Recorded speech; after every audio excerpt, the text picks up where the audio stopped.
Hello everybody, this is Chris Kallal, territory agronomist for the Calabash Grow. Just driving down the road and I thought I'd stop by this field here. As you can kind of see behind me, fields, deteriorated quite a bit, got a lot of brown in it. Obviously getting some questions from folks, hey, I sprayed fungicide on my field.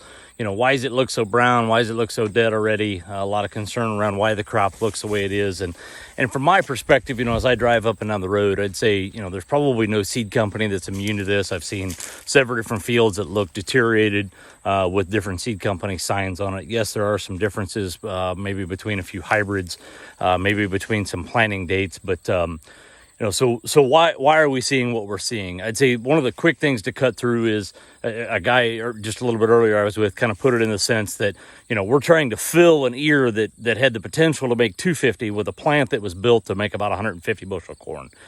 And so let's unpack that a little bit and what's that mean. So early, we had a good planting window this year. So we got in early. We got a lot of stuff planted early in April. That said, there were some situations where we had some compromised roots. We had some mohawked roots. Obviously, we got pretty dry after planting, so we had some poor root development. For those of you that can remember, if you think back to this spring, we had a lot of corn that had a yellowish, orangish type color to it, which would be some potassium deficiencies. You look at a lot of this corn, it's showing some nitrogen deficiencies. Again, it's not that potassium or that nitrogen's not there. It's just we didn't have the water in the soil to help get those elements into the plant. So, drought early on, so that made a little bit shorter plant. Most of these cornfields are a little bit shorter, right? So you got a smaller factory. Your leaf area isn't quite as big. The leaves aren't as long. They're not as wide. So our overall factory isn't quite there, right? At the end of the day, that plant is a factory to produce sugars to go into that ear. So we had that dryness, right, that I talked about, that we had compromised roots. We had this dryness that was limiting our photosynthetic capacity, the size of our plant, all those types of things. We caught some really nice rains right about the 4th of July. We pollinated really well, right? The kernel set on a lot of these ears is fabulous. We had a ton of potential. And then the struggle became of, can we fill them, right? So we've had some drought in different areas at different degrees ever since pollination. And then that third week of August really was kind of the heat, if you will, that kind of fueled this turn of the crop. And as this crop is trying to finish, and we had a decent grain fill period for a good portion of time. The other thing I want to make sure and call out is think about all the days we had cloudy, hazy days, right? If you think about the smoke that came out of Canada from the wildfires, right? That reduces your photosynthetic capacity, right? So we're trying to fill this huge ear that pollinated well, but thank God to those rains that we got.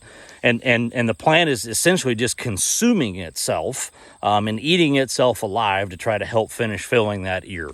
And because at the end of the day, that's what, most plants are designed to do, is to produce viable seed to carry on for another life. So that's really kind of, in my opinion, really what's going on. Obviously, we've got some root issues, some root health issues, some crown rot starting to show up. We've got some anthracnose top dieback that was impacting our photosynthetic capacity as well. But there's not really much disease out here. So if you think back to 2021, right, we had a very similar thing happen in 2021. But at that point in time, we had a considerable amount of southern rust and we had tar spot. And about the third week of August, that crop just moved along really quickly because we put a lot of heat on it. Some of the later planted corn, some later fuller season hybrids do look a little bitter at this point. But I'm a little bit nervous this heat we're getting ready to get into here around Labor Day weekend is going to help be the fuel that's going to push them to look much like some of this earlier season corn that we've got out there right now. So sorry for the slightly long-winded message and UPS truck driving by, but I just wanted to spend a couple minutes real quick and kind of talk about why we're seeing what we're seeing. This is an environmental induced situation that's not really driven by foliar disease or anything like that. This is environmental, has a lot to do with the dryness we had, the small factory, the lack of sunshine in a lot of cases, and obviously lack of rain. So if you have any questions, please don't hesitate to reach out. Thanks for listening. Have a good day and a safe harvest. One last thing with that, don't wait too long. This crop is under a considerable amount of stress. We need to get it in the bin. Take care.